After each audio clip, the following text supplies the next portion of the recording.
Hello everyone, আসসালামু আলাইকুম। আমি আজকে রান্না করব মুরগির হাড় দিয়ে আলু দিয়ে মুগ ডাল।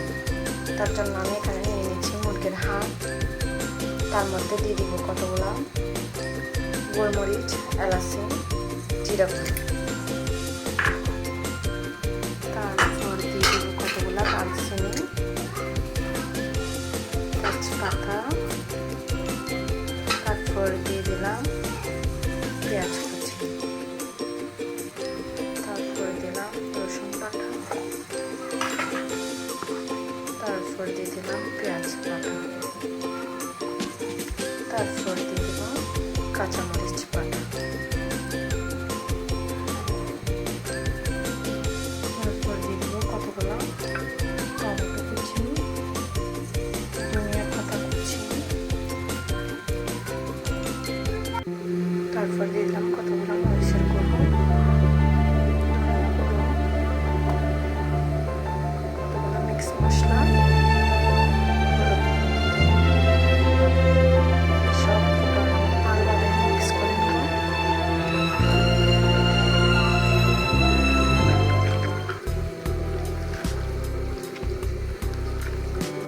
আমার মিক্স করা শেষ, এবার দিয়ে দিব অল্প লবণ।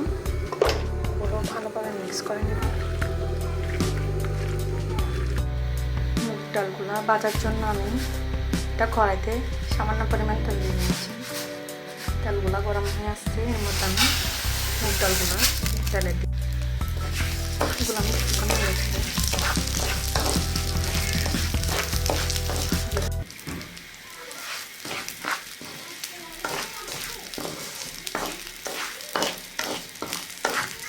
কিছুক্ষণ নেড়ে চলে আমি কালারটা নষ্ট করি।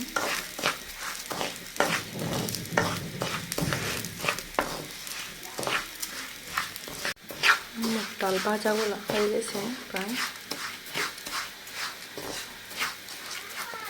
এবার আর কিছুক্ষণ নেড়ে চড়ে আমি একটি কড়াই বসা দিয়েছি, এটা গরম হয়ে আসছে। এর মধ্যে আমি পরিমাণ মতো তেল দিয়ে দিব।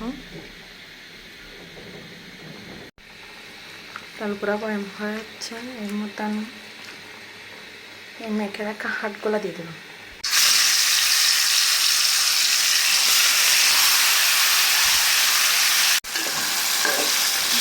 করে দেবো কিছুক্ষণ কষে নিলাম।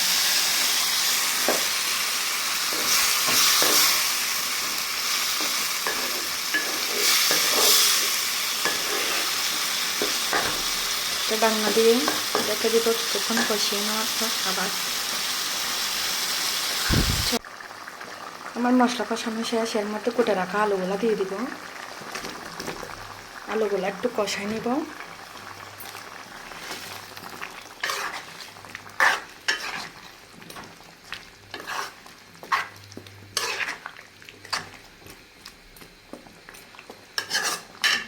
এই আলুগুলো একটু কষাই নিব, এটা ঢাকনা দিয়ে কিছুক্ষণ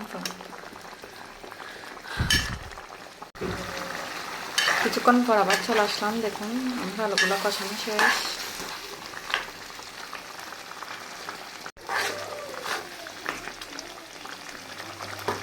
এর মধ্যে আমি বেঁচে রাখা ডালগুলো দিয়ে দিলাম। দেখুন নেড়ে চেড়ে নিব।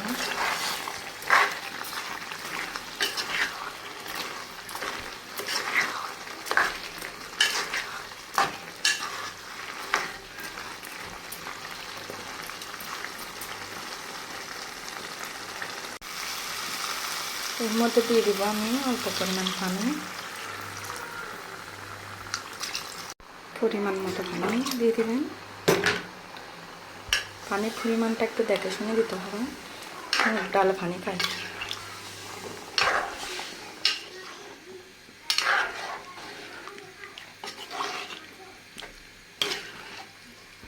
এখন আমি ঢাকনা দিয়ে ঘুরে দিব।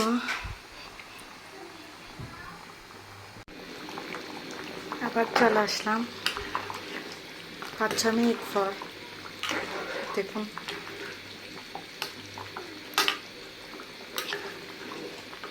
আমার মুরগির হাড় দিয়ে মুগ ডাল আলুর রেসিপিটা হয়ে গেছে। দেখুন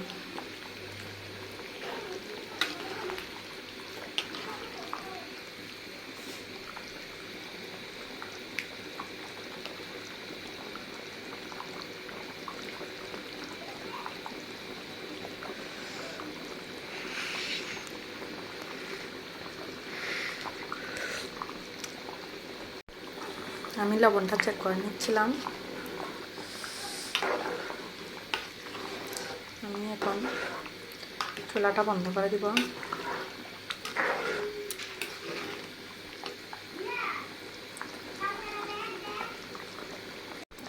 আমি এবার চুলাটা বন্ধ করে দিব। আসসালামু আলাইকুম।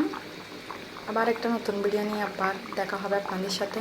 সবাই ভালো থাকবেন, সুস্থ থাকবেন, আর আমার জন্য দোয়া করবেন, আমার পাশে থাকবেন, আমাকে সাপোর্ট করবেন। ইনশাল্লাহ আমিও করবো আপনাদেরকে।